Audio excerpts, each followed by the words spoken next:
enfin un espace dédié à ça. Pour moi, c'est très très important d'être bien positionné sur son vélo. Je vous présente Fabien Brochard, qui est mon instructeur en fait. On ne dirait pas comme ça, mais plus son prof. En fait. Voilà, enfin, j'essaye. Qui travaille chez Specialized depuis quelques années, mais ça je te laisserai voilà, te présenter.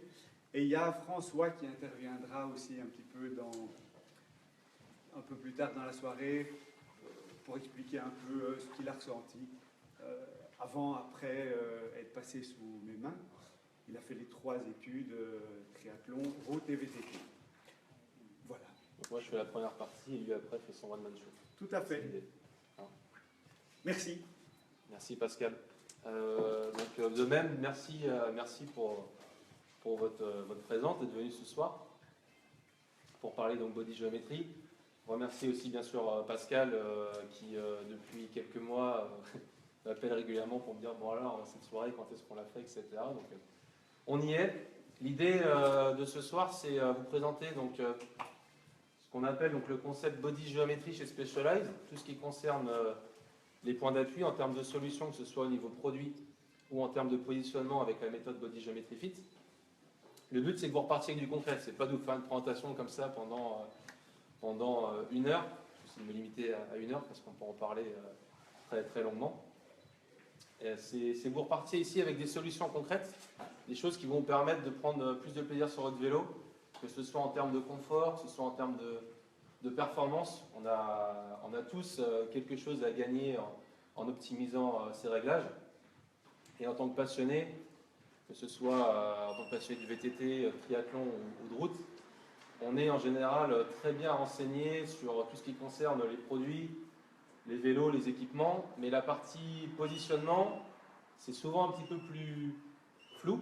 Donc l'idée, c'est que ce soit un peu plus clair pour vous en fin de soirée. Et puis profitez donc de ces soirées pour échanger.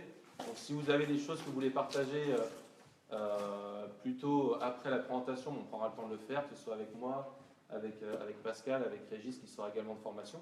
Mais si vous avez des questions pendant la présentation, ben surtout, ne vous privez pas. Donc comme je le disais, le concept body géométrie, l'idée à la base est assez simple. Le but c'est que vous fassiez corps avec votre vélo et que votre machine, votre vélo, vos équipements s'adaptent à vous et non l'inverse.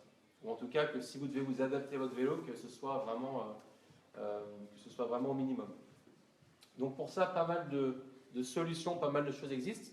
On va commencer en parlant des solutions produits, des choses assez simples comme une semelle adaptée, une largeur de selle adaptée, des choses que vous pouvez améliorer rapidement sur votre vélo. Et ensuite, on parlera de la méthode de positionnement Body Geometry Fit, qui est quelque chose de complet et qui nous tient à cœur chez Specialized. Où là, on pourra aborder pas mal de points au niveau du process, en quoi ça consiste, comment ça se passe, et ce que vous pouvez gagner suite à ça potentiellement. Donc, juste en tant qu'intro, avant d'attaquer en parlant des produits de manière plus concrète, on va faire un petit peu d'histoire. Donc, ça, c'est quelque chose qui est toujours intéressant à savoir. Body Geometry chez Specialized et notre intérêt pour tout ce qui touche le positionnement, ça ne date pas d'hier. C'est quelque chose qui date maintenant, alors je vais le faire version belge, enfin, je parle de 90 et 70, je vais essayer de me limiter là-dessus. Donc depuis 97, il va être fier de moi Pascal. Ça fait 20 ans que le concept Body Geometry existe chez Specialized, et ce qui est intéressant, c'est que la personne qui nous a amené sur ce sujet-là, c'est quand je dis la personne, c'est 2 personnes, pardon, c'est 2 médecins, 2 professionnels, qui eux s'intéressaient à la biomécanique et au positionnement sur l'eau depuis des années, dont quelqu'un qui vous parle peut-être, qui s'appelle le docteur Andy Fritz, américain également, comme Specialized, et qui lui proposait le service Body Geometry Fit en magasin, avant même que ça s'appelle comme ça, pas en magasin, pardon, mais au niveau de son centre de médecine. Depuis les années 70-80, notamment pour des athlètes aux États-Unis en local, et puis des personnes qui devaient aller le voir à son cabinet. Donc on tire profit aujourd'hui d'une 50aine d'années d'expérience en la matière, et j'y reviendrai un petit peu plus tard. Au-delà du marketing et tout ce que vous pouvez voir autour de la marque chez Specialized, plus particulièrement sur le concept Body Geometry, on travaille avec des médecins On travaille aujourd'hui avec un médecin référent.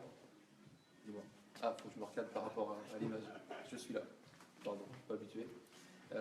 On a la chance aujourd'hui d'avoir un médecin référent par point d'appui chez Specialized pour nous aider à améliorer sans cesse au fil des années les solutions qu'on peut apporter au niveau produit. Donc 97, pardon. 2000, c'était l'arrivée, le développement de nos premières chaussures et le lancement sur le marché des premières chaussures Body Geometry. J'y reviendrai après plus en détail. D'ailleurs, il va me falloir une chaussure, chose que j'ai oubliée, j'ai pas tout. Pascal, si tu peux m'apporter juste une chaussure pour la présentation après. Il va balancer. Donc 2000 premières chaussures, et la méthode Body Geometry Fit en elle-même, on la propose en magasin depuis 2005. Donc voilà, c'était juste une petite parenthèse, mais ça pour vous dire que beaucoup d'années d'expérience, et sans cesse, on essaye d'améliorer les choses pour vous apporter de meilleures solutions en la matière. Donc on va attaquer la présentation, si vous le voulez bien, sauf s'il y a déjà des questions, peut-être, ça viendra après je pense. Alors, petite devinette, comme ça va vous tenir un peu en haleine, là, sinon je pense qu'au bout de 5 minutes, là, on va avoir une baisse de concentration. Petite question par rapport au point d'appui, par rapport à ce qui est exposé ici. Donc, on va parler des pieds, on va parler du calage du bassin au niveau de la selle, on va parler des mains. Quel est, selon vous, le point d'appui qu'il ne faut pas négliger, enfin négliger encore, mais le plus important? S'il y a un point d'appui qui est vraiment crucial par rapport à la pratique du vélo, que ce soit route, VTT, triathlon. La selle. Alors, la selle. Est-ce que tout le monde est d'accord avec ça ou fasse un petit peu creuser? Plutôt quoi, pardon? La selle, ouais. Unanime? C'est bien la selle. Et pourquoi la selle? Pourquoi l'assise? Quelque chose de très simple, c'est l'élément central en termes de positionnement. Ça va avoir un impact sur le pédalage, sur la tenue du buste, et autant quand on parle de pointure au niveau des chaussures, c'est quelque chose qui paraît assez naturel. Si vous faites du 42, vous n'allez pas acheter des chaussures en 44, et inversement. Autant quand on parle de largeur de selle, ça parle un petit peu moins. Alors, deuxième devinette, on va parler de la relation entre le bassin en lui-même et la connexion justement avec la selle. Et ce qui va être un élément, une information importante, c'est ce qu'on appelle l'écartement ischiatique, qui va être le point de départ pour déterminer la selle la plus adaptée pour vous. Donc quand on parle d'écartement ischiatique, on parle de l'écart entre ces deux points osseux, et on va faire en sorte que ces deux points d'appui soient bien sur la zone d'assise et non pas en dehors de la selle. Donc la devinette, elle arrive. Selon vous, cet écartement-là, l'écartement ischiatique, d'une personne à l'autre, il varie de combien à combien en millimètres? Du minimum au maximum. Est-ce que quelqu'un a une idée de ça ou... Je vais vous montrer.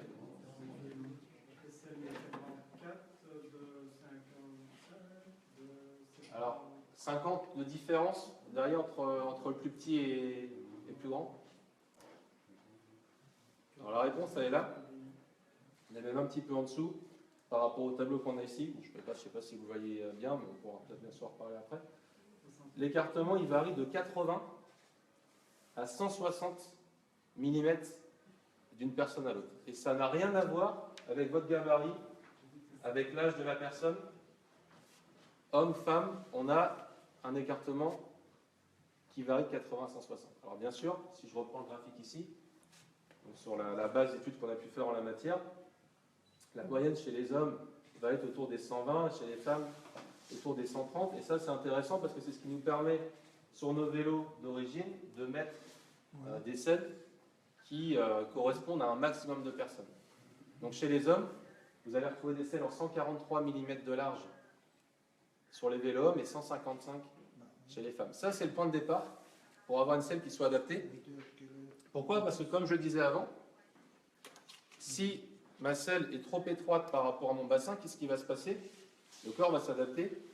Je vais avoir une tubérosité ischiatique qui va être privilégiée par rapport à l'autre, et du coup, je vais me retrouver avec potentiellement une tubérosité ischiatique, ou ischion, dans le vide.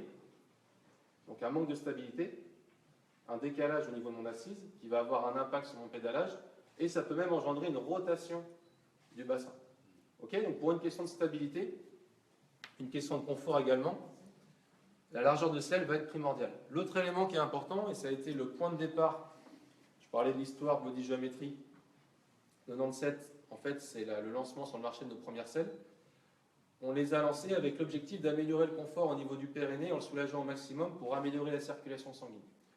Donc ça aussi c'est une des problématiques auxquelles beaucoup de cyclistes ont pu faire face dans les années 90 et même 2000 avant que des solutions concrètes arrivent. La bonne largeur de selle, le fait d'avoir une zone centrale qui permet de soulager le périnée au maximum pour avoir une circulation sanguine qui soit optimale, c'est les deux choses qui sont les plus importantes. Et quand on parle de cette zone-là body géométrie, il ne suffit pas juste de faire un trou au niveau de la selle. On a des médecins qui travaillent là-dessus et qui vérifient d'une coupe à l'autre en quoi ça va avoir un impact sur cette liberté, cette circulation sanguine. Donc ça, c'est deux points importants.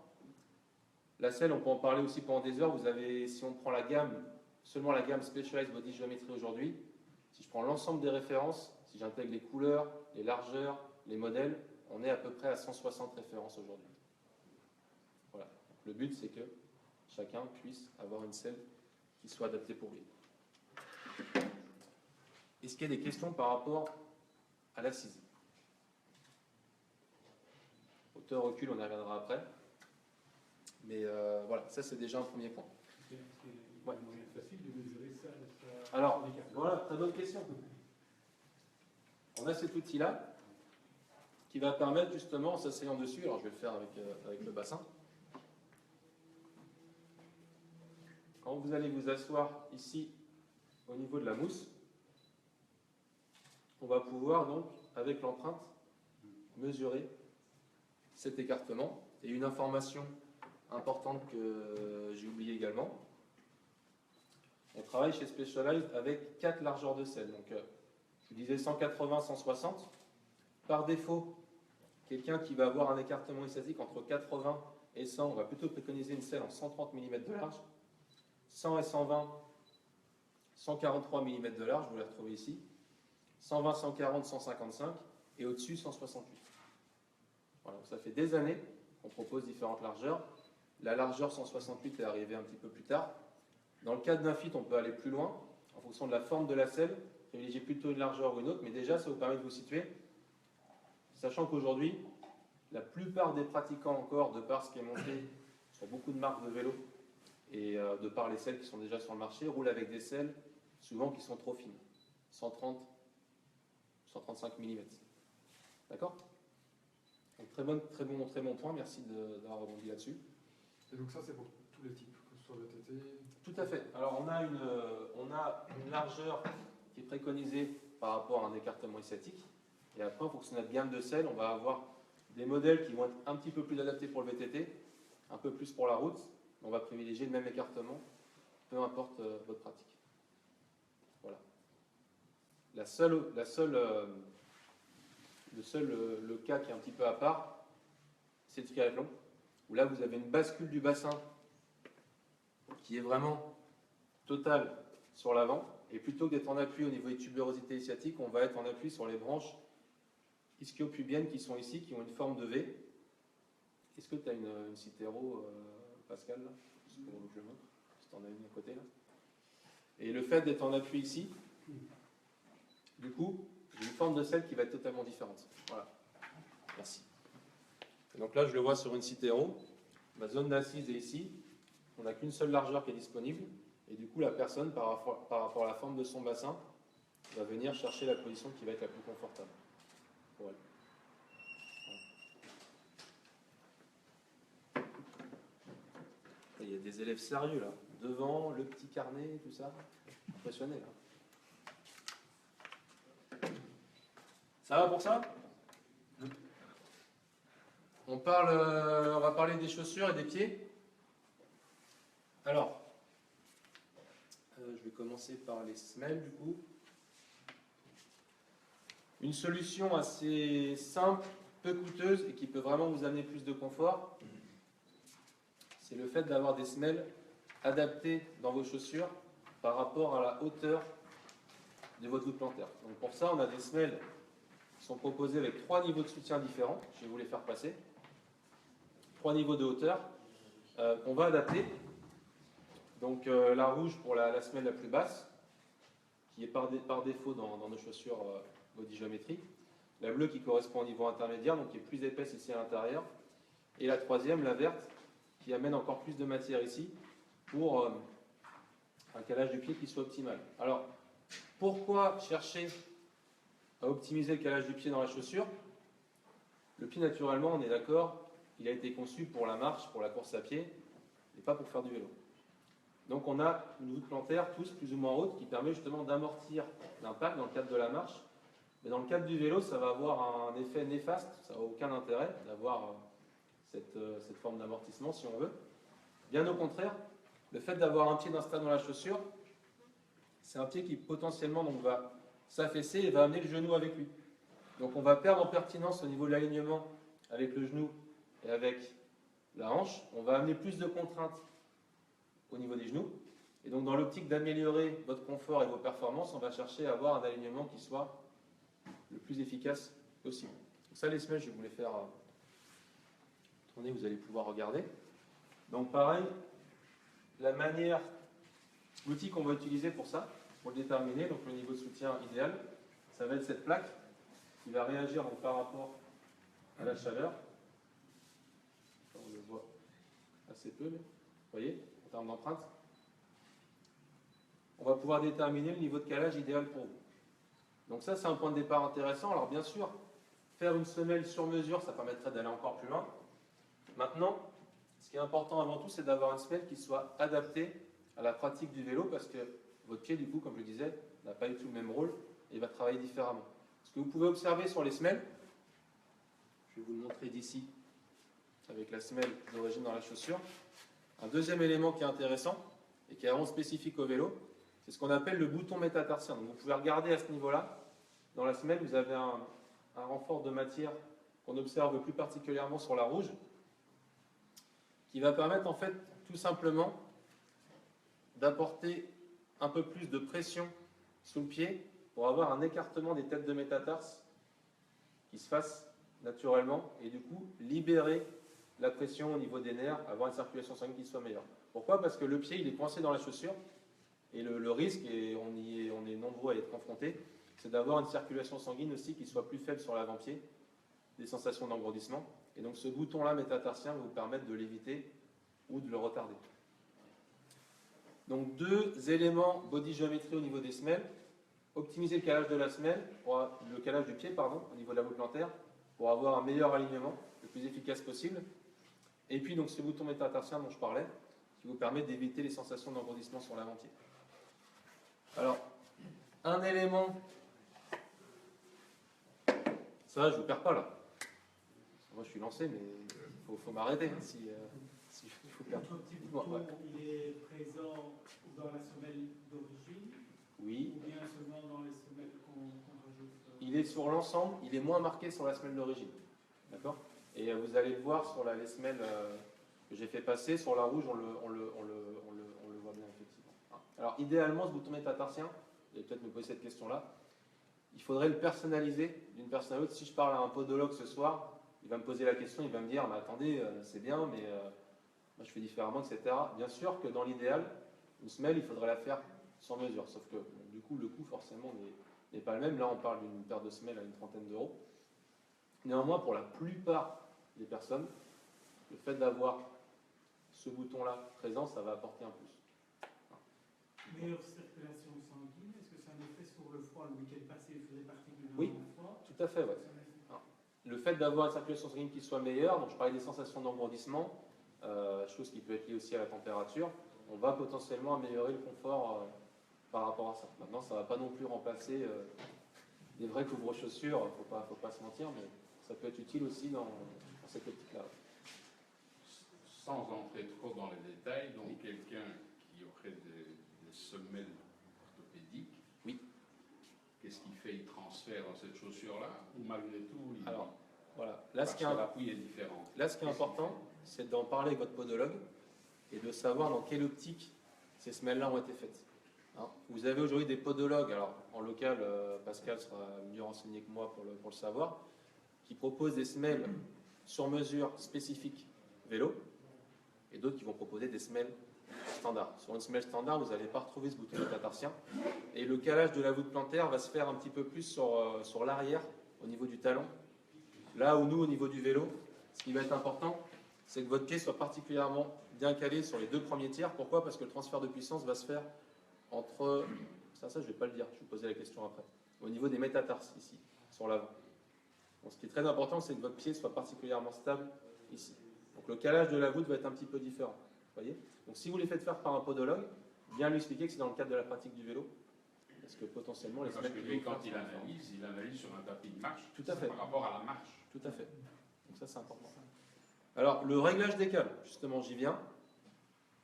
Parce que ça, c'est quelque chose de très basique, mais déjà qui peut vous permettre d'avoir plus de confort au niveau du pédalage. D'après vous, comment règle-t-on des cales? Et je parle du réglage d'avant en arrière. Je ne vais pas rentrer trop dans le détail par rapport à l'angulation, etc. On pourra revenir après si vous voulez. Mais si demain, vous avez une paire de chaussures, une paire de cales, et que vous devez les régler d'avant en arrière, comment vous allez vous y prendre? Par rapport à l'os de l'orteil, du gros orteil. Voilà. Ça, c'est le centre de la cale. Ok. Est-ce qu'il y a d'autres méthodes? Je n'ai pas entendu quelle était la méthode. Alors, monsieur disait, pardon, dans l'alignement en fait de l'articulation du premier métatarse, donc le point de repère osseux que vous avez ici, que vous pouvez repérer assez facilement à l'intérieur de la chaussure. Et tout simplement, je vais faire en sorte que mon axe de pédale soit dans le prolongement de cette articulation. Alors, ce réglage-là, c'est ce qu'on appelle le réglage traditionnel, qui convient pour certaines personnes. Le réglage idéal, il va être un petit peu plus en arrière, entre l'articulation de votre premier métatarse et l'articulation de votre cinquième métatarse. Voilà, pour deux raisons. La première, on va moins solliciter le jeu de cheville, on va apporter un petit peu plus de stabilité, on va moins pédaler avec l'avant du pied. La deuxième raison, c'est qu'on a, je vais vous montrer avec ça, sous la tête du premier métatarse, deux petits os flottants qui servent de guide par rapport au tendon fléchisseur, qu'on appelle les os sésamoïdes. Et si vous amenez une surpression à ce niveau-là, parce que vous passez la puissance ici, c'est deux petits os qui peuvent être particulièrement douloureux. Donc on va faire en sorte de mettre les cales C'est ça la chauffe, comme ça chauffe juste derrière. Alors ça peut être ça si c'est vraiment à l'intérieur. Là, la gêne est vraiment à l'intérieur ici, hein, vraiment localisée. D'accord? Sinon, si vous avez des sensations d'échauffement, c'est plutôt la voûte plantaire en elle-même. Ce que j'expliquais d'abord par rapport, ce que j'expliquais avant, pardon, par rapport aux différentes hauteurs de semelles. D'accord? Donc, le réglage idéal, je prends mon premier métatarse, je prends le cinquième et je vais régler ma cale au milieu. Et c'est ce que Pascal va faire en régis dans le cadre d'un body geometry fit ou si vous règlez vos cales sur vos chaussures. Donc sur cette ligne-là, Oui. au milieu de cette ligne. Alors, on prend le cinquième métatarse, Ouais. on prend le premier, on prend le cinquième et on va chercher le point central. Le principal, c'est d'être entre les deux. Je ne vous parle pas de millimètres, mais l'idéal, c'est effectivement de les centrer entre ces deux points de repère osseux, au milieu des métatarses. D'accord? Donc d'une personne à l'autre, je peux avoir 2 cm d'écart, d'autres, je peux en avoir 3. D'un pied à l'autre, effectivement, on va avoir une observation qui va être différente. Un autre point qui est intéressant et qui est vraiment spécifique par rapport aux chaussures body geometry, pour finir là-dessus, c'est ce qu'on appelle le calage de l'avant-pied. Donc là, si on prend une découpe du pied de face, j'ai un pied, vous voyez, que là, je parlais de métatarse, avec la tête du premier métatarse, donc le gros orteil qui va être au-dessus le cinquième, et l'autre qui est comme ça. Naturellement, je reviens au rôle premier du pied, quasiment 90% des gens ont ce qu'on appelle un avant-pied avec un alignement varus. Ça veut dire que si vous mettez ici à genoux sur le banc et je regarde vos pieds dans le vide, je vais avoir cette position avec la tête du premier métatarse qui est plus haute que la tête du cinquième. Pourquoi? Parce qu'à l'image de ma voûte plantaire qui s'affaisse, le fait d'avoir un affaissement, un amorti de l'avant-pied, c'est quelque chose qui va être utile pour la marche ou la course à pied. Et là, on en revient à ce que j'expliquais par rapport à la voûte plantaire, ça va avoir un impact négatif dans le cadre de la pratique du vélo parce que votre pied, si je le force à s'affaisser comme ça sur l'avant, je vais avoir mon genou pareil qui va se balader, qui ne va pas être dans sa position optimale. Donc partant de ce principe-là, et partant du principe que la quasi-intégralité des gens que nous sommes ont cette angulation varus, 9 personnes sur 10. Nos semelles, nos chaussures, et ça c'est vraiment spécifique à Specialized, sont plus épaisses à l'intérieur qu'à l'extérieur. Et là, pareil, je vais vous faire passer la chaussure, vous allez le voir de vous-même, d'1,5 mm. Ça peut paraître assez faible, mais lorsque vous avez une cadence à 90 tours minute, multiplié par 3 heures de sortie, multiplié par temps de sortie, j'espère le maximum dans l'année, optimiser ça, ça peut vraiment avoir un impact positif. Donc quand je parle d'1,5 mm, c'est ce que vous retrouvez ici, sur des cales varus, qu'on peut rajouter après dans la chaussure, dans le cadre d'un body geometry fit, si vous avez une angulation qui est vraiment prononcée, ou alors pour des personnes qui n'auraient pas de chaussures Specialized. D'accord? Donc là, je me retrouve avec ma cale, qui est plus épaisse à l'intérieur qu'à l'extérieur. Et ça, on va pouvoir utiliser, donc personnaliser le niveau de calage en fonction de l'angulation de vos pieds. On va mesurer dans le cadre d'un fit avec cet outil-là assez simple. Je vais positionner donc la partie arrière au niveau du talon et la partie avant au niveau de mes métatarses. Et je vais pouvoir donc mesurer si j'ai une angulation varus, valgus, léger, modéré ou significatif. Et en fonction de ça, mettre mon niveau de soutien. Alors normalement, je devrais avoir la question de oui, mais moi, si mes pieds sont en valgus, ça veut dire que je ne peux pas rouler des chaussures Specialized. Eh bien si, vous êtes sauvés. On a une cale qui permet justement de compenser ça avec une épaisseur plus importante, non pas à l'intérieur, mais à l'extérieur. Ils ont pensé à tout chez Specialized. Non, pas tout. Mais on a pensé à ça, bien sûr. Ce qui vous permet, pour quelqu'un qui a un avant-pied neutre, d'avoir une chaussure neutre également, ou alors quelqu'un qui aura un avant-pied valgus, d'avoir le bon niveau de calage. Donc là, j'anticipe déjà ce que je vais évoquer après avec le body geometry fit. Ces cales-là, vous n'allez pas les retrouver comme ça en magasin, parce que ça suppose de le mesurer, et ça suppose de regarder quel impact ça a sur votre pédalage en dynamique. D'accord? Néanmoins, vous savez que ça existe, ça vous permet d'aller encore plus loin que ce que vous propose déjà la chaussure. Pour les chaussures, on est pas mal. Est-ce que vous avez des questions par rapport aux pieds, chaussures, ce point-là, ce point d'appui en particulier? On a parlé du réglage des cales, du calage de la voûte plantaire, du calage de l'avant-pied. Ça vous parle tout ça? C'est intéressant? C'est vraiment intéressant? Oui, oui. Ok, alors je continue alors. Attendez juste une chose. Donc, maintenant, on va évoluer où maintenant? Vers le bassin? Qu'est-ce qu'on fait maintenant? Alors là, on a parlé du calage du bassin par rapport au sel. Donc, dites-moi. La cheville. Oui. Moi qui suis novice dans la matière, moi j'ai vu des gens qui pédalent fort avec une cheville relativement calée et d'autres Oui. chez lesquels il y a un mouvement. Vous parlez de l'amplitude. Ouais. Ok, alors ça c'est quelque chose qu'on va aborder dans le cadre du fit. Si je reviens sur la chaussure, on va faire en sorte d'avoir un calage du pied qui soit vraiment au niveau du talon le meilleur possible.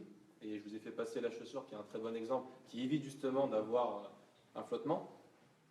On a un niveau d'amplitude au niveau des chevilles, quand on parle de flexion dorsale ou plantaire, qui va être différent d'une personne à l'autre.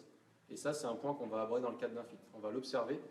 C'est quelqu'un qui aurait une limitation en la matière, on va éviter qu'il soit dans une zone de fonctionnement extrême sur son vélo. C'est ce que je veux dire? Donc maintenant, si vous faites un lien avec une solution produit, il n'y a pas de solution produit pour ça, c'est plutôt des réglages qui vont permettre de s'adapter à la personne. Ça vous parle ce que je dis? Quelqu'un qui aurait une cheville plutôt verrouillée, qui aurait moins d'amplitude, en général c'est quelqu'un qui va avoir une hauteur de selle un petit peu plus basse pour éviter dans le cadre du site de pédalage de trop solliciter la cheville. Et ça je pourrais vous montrer après l'évaluation qu'on fait par rapport à ça, si vous le souhaitez. Mais par rapport au sport de haut niveau, qu'est-ce qu'on préconise? Un mouvement de cheville ou pas de mouvement de cheville? Ou chacun fait plus ou moins? Ça, c'est quelque chose qui est naturel. Quelque chose qui est naturel.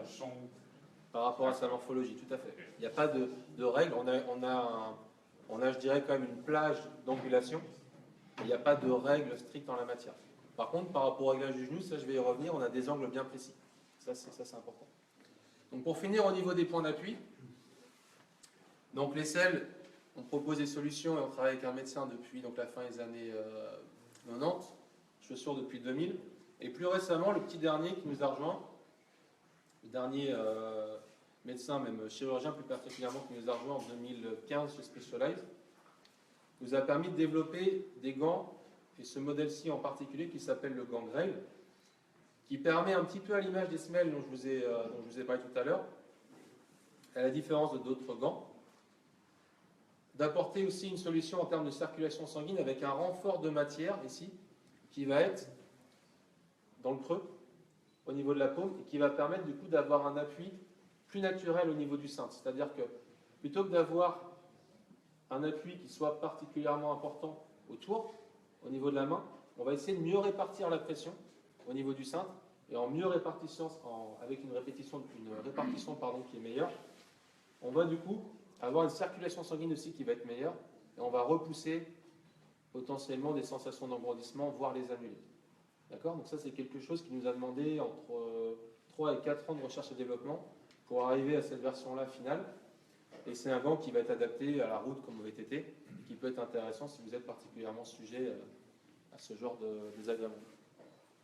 Voilà. Ça, c'est tout nouveau.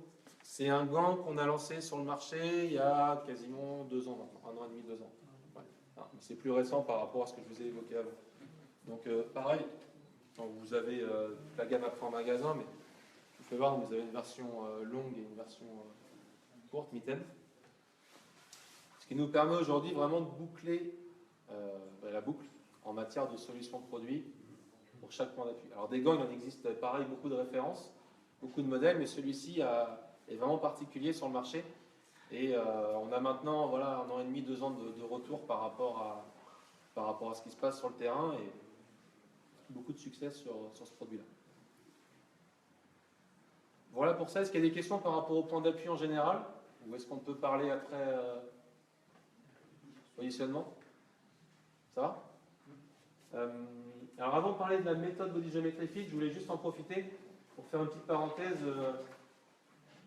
avec ce drôle de vélo qui attire souvent, qui amène souvent des questions. Donc cet outil que vous avez ici, qu'on appelle le Retool Move. Déjà pour la petite histoire, donc Retool, c'est une société américaine qui a une dizaine d'années aujourd'hui et qui appartient maintenant à Specialized et qui développe des outils spécifiques par rapport au positionnement. Ce qui est vraiment intéressant avec ce vélo-là, c'est qu'il va nous servir pour soit des mises en position, pour vous demain, si vous cherchez à changer de vélo, vous êtes hésitant entre 2 modèles, et qui dit 2 modèles dit potentiellement 2 géométries différentes, ou alors 2 tailles différentes. La fameuse discussion de comptoir qu'on a tous connue en magasin en tant que professionnel, et qui est parfois un peu éternelle en tant que pratiquant. Est-ce qu'il me faut plutôt un médium, plutôt un large, plutôt un 54, plutôt un 56? Ben là, plutôt que d'en discuter pendant des heures, on va pouvoir sur ce vélo-là directement simuler des géométries réelles qui existent après sur le marché en jouant sur 2 codes, ce qu'on appelle, et je vais l'expliquer après, le reach et le stack du vélo. Alors petite parenthèse aussi là-dessus, pendant des années sur des géométries plutôt conventionnelles comme on peut le voir avec ce vélo ici, on avait des vélos au format carré où en comparant la hauteur de la tige de selle et la longueur du top tube, on pouvait comparer facilement un vélo à un autre. C'est moins le cas maintenant avec des formes de plus en plus travaillées et particulières avec ce qu'on peut faire maintenant avec les châssis carbone, que ce soit en route ou en VTT. Et donc, reach et stack, concrètement, ça va être donc les 2 côtes entre mon axe de pédalier, le centre de mon pédalier, et le centre du sommet de ma douille. Donc, le reach, c'est ma longueur, le plan X pour les plus matheux d'entre vous, et le stack, c'est ma hauteur, le plan Y ordonné. Ces côtes-là sont mesurées sur chaque vélo, vous les retrouvez dans tous les tableaux de géométrie, on les retrouve ici sur cette règle. Et pour simplifier le travail de nos chers fitters en magasin, donc Retool a développé des règles qui reprennent chaque famille de produits chez Specialized, mais c'est aussi bien sûr valable pour toute marque de vélo, ce qui va nous permettre de simuler donc ici la hauteur du cadre. Donc là, par exemple, je suis sur un N56 et la longueur. Donc la longueur, je vais la mesurer ici, la hauteur ici. Mettons que vous êtes intéressé par un Venge Vous êtes hésitant entre un 54 et un 56. Pour passer d'un 54 à un 56, en termes de longueur, je vais faire ça. Et en termes de hauteur, je vais faire ça. Donc là, j'ai changé le vélo. Je suis passé d'un 54 à un 56. Ça m'a pris 10 secondes. Vous voyez ? Ce qui est intéressant aussi, quand on compare des géométries, c'est que par rapport à l'aide que vous avez là, on constate que d'une taille à l'autre, la hauteur de ma lutte de direction va vraiment changer. Par contre, ma longueur, entre un 49, un 52 et un 54, je vais avoir 1 à 2 mm d'écart en longueur. Vous voyez ? Donc quand on entend en magasin sur des sorties, j'ai pris un 54 par rapport à un 52 parce qu'il est plus long, parce que tel vélo était plus court, c'est quasiment pareil. Par contre, la hauteur en elle-même va influer.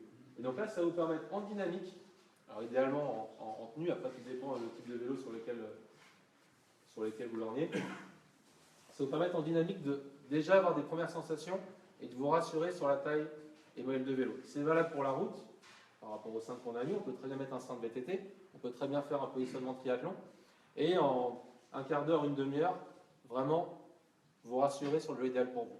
Ça va aussi nous permettre de travailler de manière libre en tant que fitter, notamment lorsqu'on va aller chercher la hauteur ou le recul de selle idéal et de passer d'un réglage à l'autre de manière très rapide pour aller jusqu'à définir les réglages qui vont être adaptés pour vous au-delà du châssis en lui-même. D'accord ? Donc pareil pour la potence. Dans le cadre d'un fit, systématiquement, on va jouer sur la longueur, sur l'angulation, pour définir la potence idéale pour vous. Donc cet outil-là, on a une vingtaine de magasins aujourd'hui sur les marchés francophones, donc France, Suisse romande et Wallonie qui en sont équipés. Et la chance que vous avez, c'est que ce magasin-là est équipé. Voilà. Donc Pascal l'utilise depuis maintenant 1 an, je crois. Et c'est quelque chose qui est vraiment très intéressant. Voilà pour ça, on va parler body géométrie fit. Et là, j'ai demandé à mon ingénieur du son, de l'image et tout le reste d'intervenir, histoire que je vous laisse tranquille 2 minutes. On vous a préparé une petite vidéo juste pour vous présenter le concept et le lien qu'il peut y avoir entre le fit et nos coureurs, nos athlètes professionnels, comme Régis. Tu as vu un peu comment je prends la transition là? C'est parfait. Ah. Donc on n'a pas la vidéo. Alors, tu n'es pas perdu. Par contre, c'est pas celle-ci. C'est pas celle-là. Non, c'est pas grave. C'est les joies du direct. Hein. Ouais. C'est notre ami Custer. Bon, on va laisser notre ingénieur travailler. Tu veux la voir là?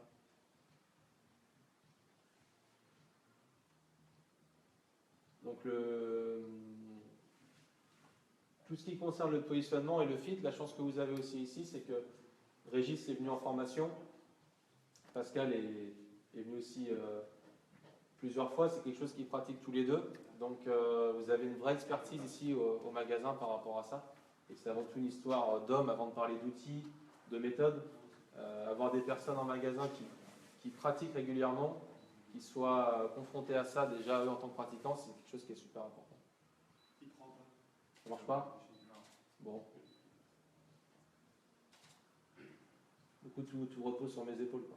C'est ça. Si j'ai bien compris. Okay. Bon, on va y arriver. Alors, le fit. Le fit, quelque chose qui est important.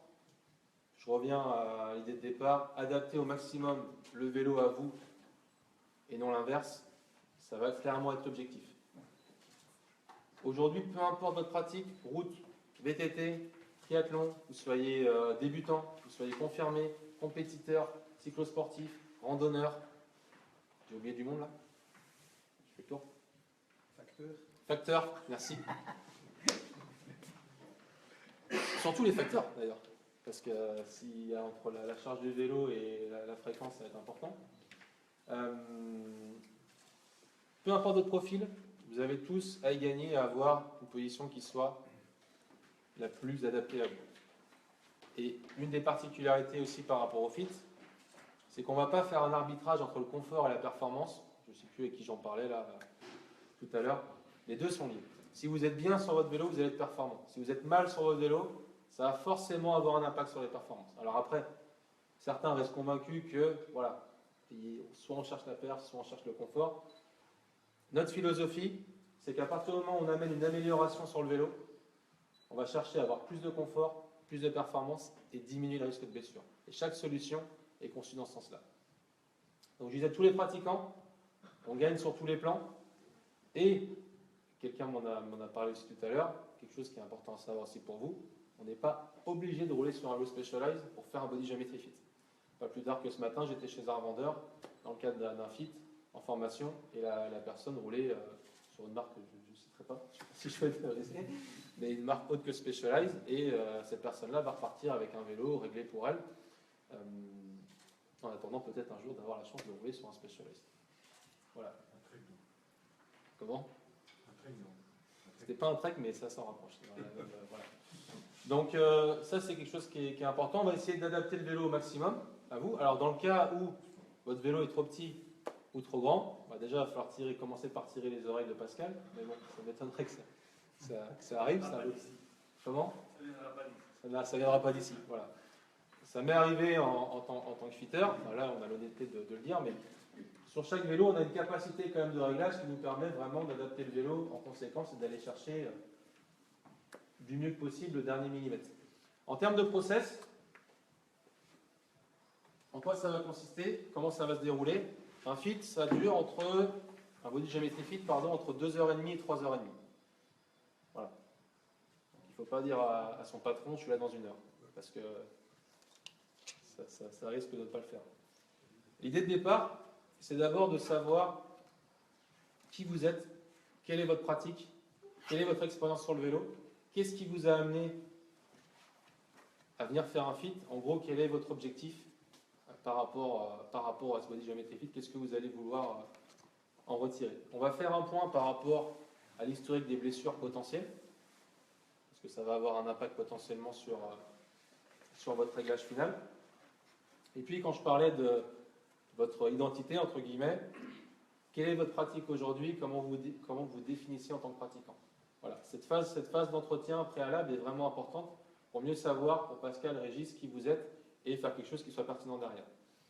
Ensuite, on va attaquer la deuxième phase, qu'on appelle donc la phase d'évaluation physique, qui est une des particularités et l'un des points forts du FIT. On va passer en revue une vingtaine de points qui vont concerner votre souplesse, qui vont concerner toute potentielle asymétrie, à savoir que, et désolé si vous l'apprenez ce soir, mais le corps humain, par définition, est asymétrique et non pas symétrique. Donc si vous découvrez, dans le cadre d'un fit, que vous avez une jambe 5 mm plus longue que l'autre, c'est pas la fin du monde. Et vous avez plus de personnes dans le même cas de vous que de personnes qui ont 2 jambes parfaitement même longueur, et le terme parfait n'existe pas. Donc, inégalité de longueur de jambe, potentielle, ou toute autre asymétrie, c'est des choses qu'on va intégrer. Je parle du niveau de souplesse. Et enfin, le dernier élément, je l'ai un petit peu évoqué par rapport à l'angulation du pied, ça va être donc vos angulations naturelles en termes d'angulation de l'avant-pied, angulation des genoux, ce qu'on appelle angulation varus-valgus. Donc on va intégrer toutes ces informations, et après 1 heure de diagnostic physique, on va être en mesure de vous régler sur votre vélo de la manière la plus adaptée possible. Et pour ça, pareil, on va suivre un process bien défini qui va consister en 15 étapes. Donc là, je peux vous montrer aussi en même temps quelques exemples de tests où là, on va pouvoir observer la capacité de la personne à avoir une rotation du bassin vers l'avant en fonction du niveau de souplesse de ses disques jambiers, qui peut avoir un impact sur la hauteur de selle, et repérer toute potentielle zone plate au niveau du dos qui peut être un facteur limitant par rapport à la capacité de la personne à aller chercher une position agressive ou non. Donc ça, et vu que je vous parlais d'inégalité de longueur de jambe, flexion des chevilles, ça, pour vous, parenthèse.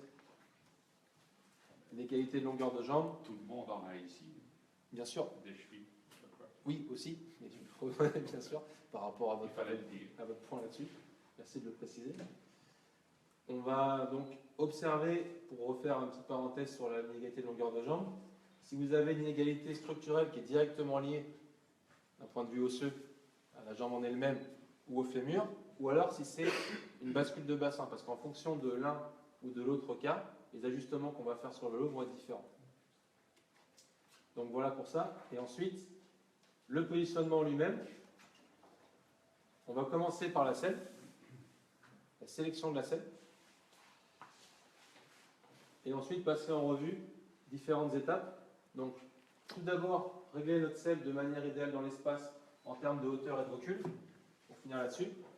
Et pour ça, à la différence de certaines méthodes où on va mesurer des segments, les rentrer dans un système informatique et vous sortir des codes par défaut, nous on va vous regarder pédaler, on va mesurer les angles sur le vélo et par rapport à l'angle du genou, on va faire en sorte, au niveau du pédalage, que l'angle entre votre malléole, votre condyle fémoral qui correspond au bas du fémur et le ventre canter qui est le point de repère osseux qui correspond à l'extrapolation de l'articulation de la hanche, soit entre 25 et 35 degrés et plutôt, le plus souvent, entre 30 et 35. Donc, cet angle-là va être défini par rapport à votre niveau de souplesse. Et après, en observant le calage de votre bassin sur le vélo, votre jeu de cheville aussi également, on va pouvoir peaufiner, aller chercher l'angle idéal. D'accord ? Ce qui est très intéressant par rapport à ça, c'est qu'on va travailler côté droit et côté gauche, là où une prise de mesure d'entrejambe, cette fameuse asymétrie potentielle, on ne va pas l'intégrer. Si j'observe une asymétrie et que j'observe sur le vélo un décalage au niveau des angles, ça va me servir de base pour peaufiner mes réglages et arriver à des angles qui se rapprochent le plus l'un de l'autre. Si je prends un exemple concret, on parlait d'inégalité de longueur de jambe. Quelqu'un qui aurait une inégalité structurelle d'origine tibiale, par exemple 1 cm d'écart entre les deux tibias, on va pouvoir, si effectivement sur le vélo on observe cette asymétrie en complément, ajouter une cale, une rehausse entre la cale et la semelle extérieure de la chaussure qui va permettre de le compenser pour vous équilibrer au maximum. Pourquoi à l'extérieur? Donc, j'ai plus la chaussure, mais à l'intérieur, on va être limité par rapport à l'espace pour le pied. Donc, la priorité, ça va être d'avoir un calage du pied qui soit le meilleur possible et confortable. Et donc, du coup, on va travailler à l'extérieur de la semelle. Donc, ce qui est intéressant, c'est qu'à chaque fois qu'un Pascal, un Régis amène une amélioration sur le vélo, il le fait parce que, d'une part, il a observé un élément dans le cadre de l'analyse physique, et que cet élément-là se retrouve sur le vélo. J'ai quelqu'un qui a un tibia plus long que l'autre, et quand cette personne la pédale, j'ai effectivement une différence au niveau de mes angles. Et du coup, le fait d'apporter des solutions comme ça, on va équilibrer la personne au maximum. On fait toujours le lien entre les deux avant de prendre une décision. D'accord ? Donc 15 étapes, et au final, un feed qui va durer entre 2h30, 3h30, en fonction aussi des contraintes mécaniques qu'on peut avoir sur le vélo. Ce qui va être intéressant également, c'est la notion de suivi. Notamment si vous avez une hauteur de selle qui est vraiment très basse ou trop haute et que les changements sont importants, ça peut se faire en 2 temps. Quoi qu'il arrive, dans les 2 à 3 semaines qui suivent le fit, Pascal va revenir vers vous, va vous demander de revenir vers lui pour pouvoir faire un point sur l'amélioration que vous avez pu connaître vis-à-vis des modifications qui ont été faites sur le vélo. Cette notion de suivi est vraiment importante. Et après, on vous invite, en fonction de votre pratique, si elle évolue, ou on parlait du cas d'une chute, etc., à faire un point, idéalement au minimum au moins tous les 2 ans, refaire un check-up parce que le corps va évoluer en termes de souplesse, votre pratique peut évoluer et votre position sera idéale à l'instant T lorsque vous allez sortir de la salle de réglage avec Pascal. Et après, c'est le suivi qui va commencer, qui va vous permettre de conserver des réglages qui soient le plus adaptés possible. Donc là, la première partie se termine et le vrai one-man show va pouvoir commencer. D'abord une question. Position. Si l'origine de la différence de longueur entre les jambes fémorales, Oui. c'est quoi la solution? Alors la solution, ça va être de jouer sur le placement de mes cales en termes d'avancement de recul sous ma chaussure. Et donc, ce que je vais faire concrètement, c'est que je vais commencer par reculer la cale qui correspond à la jambe la plus longue, donc au fémur le plus long, et je vais toujours compenser de la moitié l'inégalité observée. D'accord ? Donc, idéalement, sans aller trop loin par rapport à mes métatarses. Et si besoin, je vais avancer la cale de l'autre côté, au niveau de la jambe la plus courte. C'est pour ça que c'est important de savoir d'où vient la symétrie, parce qu'après, la manière dont on va le régler derrière pour que ce soit intéressant à la fin du biomécanique va être différente en fonction de la source. Quelle est la fréquence relative de l'un et de l'autre? Ça, c'est une très bonne question pour laquelle je n'ai pas la réponse. Parce qu'on n'a pas de statistiques réelles. La vraie différence de longueur, en tous les cas, Oui. professionnellement pour moi, puisque Oui. c'est la scaniométrie, donc c'est-à-dire une mesure radiologique. Oui, tout à fait. On ne va pas demander à tout le monde de faire une radio. Non. On s'en fout. Par rapport au test qu'on Donc, fait, c'est par rapport au test qu'on va faire avec la table d'examen, on va être en capacité, alors je ne parle pas de millimètres, mais on va se rapprocher au maximum, d'observer déjà si c'est structurel ou fonctionnel, parce qu'on va regarder, on va observer la personne en position allongée, après en position assise. Si j'ai un mouvement entre les deux positions, c'est qu'il se passe quelque chose au niveau du bassin. Et si j'ai une jambe qui est plus longue dans mes deux positions, c'est que structurellement, j'ai une jambe qui est plus longue que l'autre. Et après, je vais regarder si c'est plutôt fémoral ou tibial. Donc le mesurer au millimètre, non. Mais on va pouvoir quand même avoir une analyse suffisamment fine pour peaufiner le vélo derrière en fonction de ça. Voilà. Je vous laisse la parole. Et puis après, si vous avez d'autres... Oui, bien sûr. Oui. Au niveau de la pratique du triathlon et de la lutte, c'est au niveau de la scène que ça se joue. La différence, vous voulez dire, entre les deux? Oui, oui, oui. Par exemple, si vous n'avez qu'un seul vélo pour les deux et que vous voulez l'adapter. Alors, la selle, on va avoir un réglage qui va être totalement différent. Alors après, tout aussi dépend de votre pratique tri, pour ce que vous faites comme type de triathlon. Mais l'approche de base, on va avoir la selle qui va être au moins 4 cm plus en avant, dans le cas d'un positionnement tri, par rapport au positionnement route. Donc effectivement, le réglage va être totalement différent, le modèle de selle peut être différent, et sur l'avant, on va aller chercher une position beaucoup plus courte, beaucoup plus compacte, plus ramassée. Donc on a des modèles comme le Venge qui sont conçus dans cet esprit-là, au départ. Mais en termes de modification, on va avoir la selle et on va avoir l'avant également. Tout à fait.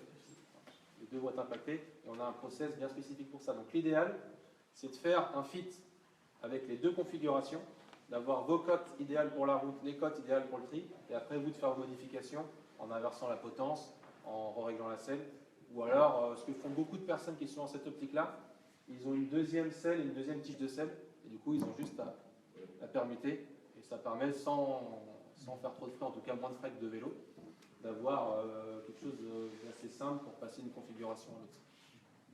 Voilà, très bon point. Voilà, bonsoir, je m'appelle François Decroé. Je suis coach sportif et cycliste amateur. Pascal m'a demandé de venir partager mon expérience par rapport au BG Fit. Donc, dans un premier temps, en fait, ce qui m'a amené à faire un BG Fit, c'est le nombre de questions que je me suis posées sur un vélo de route. Donc, j'ai d'abord roulé pendant quelques années en VTT sans me poser de questions. C'est assez ludique, on change de position tout le temps. On n'a pas vraiment, enfin en tout cas j'ai trouvé qu'on n'a pas vraiment suffisamment d'inconfort que pour pouvoir se dire comment qu'est-ce que je peux faire pour optimiser ma position. Donc j'ai mis en fait 5 ans avant de me faire à l'idée dans BG Fit. D'abord, je ne savais pas que ça existait. 2, parce qu'on en a parlé. Là j'ai mis peut-être encore une grosse année supplémentaire. J'ai essayé moi-même de régler mes vélos lors de ma sortie, donc je prenais quelques outils avec moi, tout en me posant la question, est-ce que mon vélo est de la bonne taille? J'ai des longues jambes, un buste qui est plus petit par rapport à la longueur de mes jambes, donc je me suis dit, tiens, au fond, quelle est la bonne mesure? J'en ai parlé à Pascal qui, finalement, lui non plus, n'avait pas vraiment la réponse, parce que tout était possible. On peut avoir un vélo qui est plus petit, plus maniable ou plus long et plus rail. Donc, j'avais pas vraiment de réponse au niveau du professionnel me disant tu fais une erreur, prends pas celui-là, prends plutôt celui-là. Donc, après avoir changé quelques paramètres comme la hauteur de selle, le recul de la selle, je me rendais compte que tout avait un impact. En changeant la hauteur de selle, ça changeait mon recul de selle par définition. Donc, je devais, quand je le montais, réavancer ma selle. Et finalement, mes sorties devenaient interminables et surtout très rébarbatives. Donc, j'ai C'est fait... en VTT, ça? En route. En route. En VTT, je ne me suis pas vraiment posé de questions. Je me sentais à l'aise sur mon vélo et voilà. Et puis c'était encore à l'époque du 26 pouces. Alors, je suis passé au 29 pouces. Je me suis retrouvé vraiment dans une position où je me suis dit, voilà, ça c'est bien. Ça, une position qui me convient parfaitement. Donc, pas de questions à ce niveau-là. En route, voilà, donc je passe l'idée des questions. J'accepte un jour de faire enfin je demande justement à Pascal de faire un BGFit. Et là, je me suis rendu compte que j'avais attendu en fait beaucoup trop longtemps avant de faire vivre cette expérience. Ce qui m'a beaucoup plu, c'est le côté d'abord prise en charge. On doit juste pédaler et puis c'est tout. Tout est mesuré, tout est personnalisé. Alors effectivement, on parlait de performance tout à l'heure et de cotes qui sont pas prédéfinies mais qui sont plus optimales que d'autres. Ce que j'ai beaucoup aimé ici, c'est le fait que oui, il y a ces cotes, mais il y a aussi le confort dont tu parlais tout à l'heure, et on va trouver le compromis entre les deux. Donc au final, on se retrouve avec une position qui va être plus juste, qui sonne juste, tout simplement.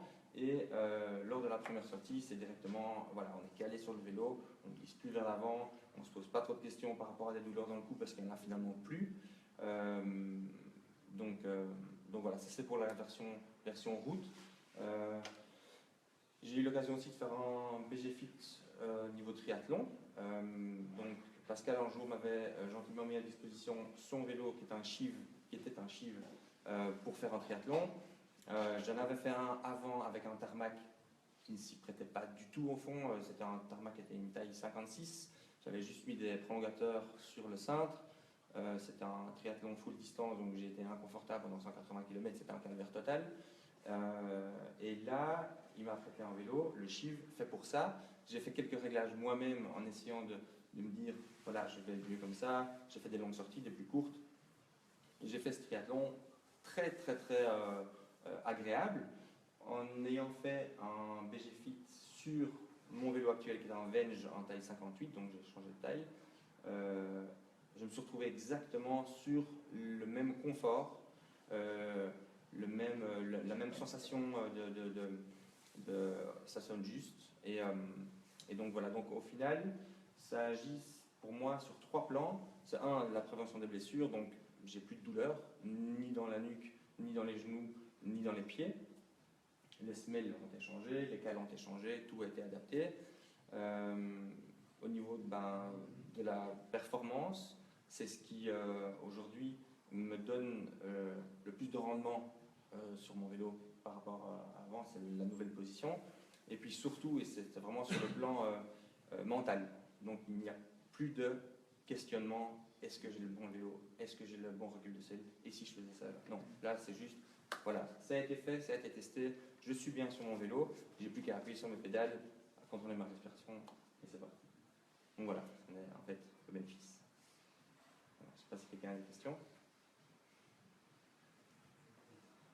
Au niveau performance, vous avez pu mesurer la différence entre...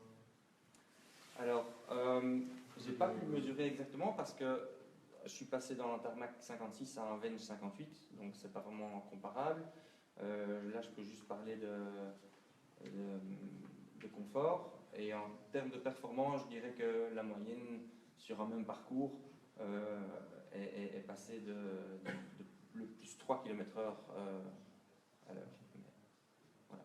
C'est quand même... Pour pinailler un peu la différence de temps entre le moment où vous avez utilisé le vélo qui ne vous convenait pas par rapport au vélo qui vous convenait. Et pour mesurer cette performance de 3 km, il y a quel délai?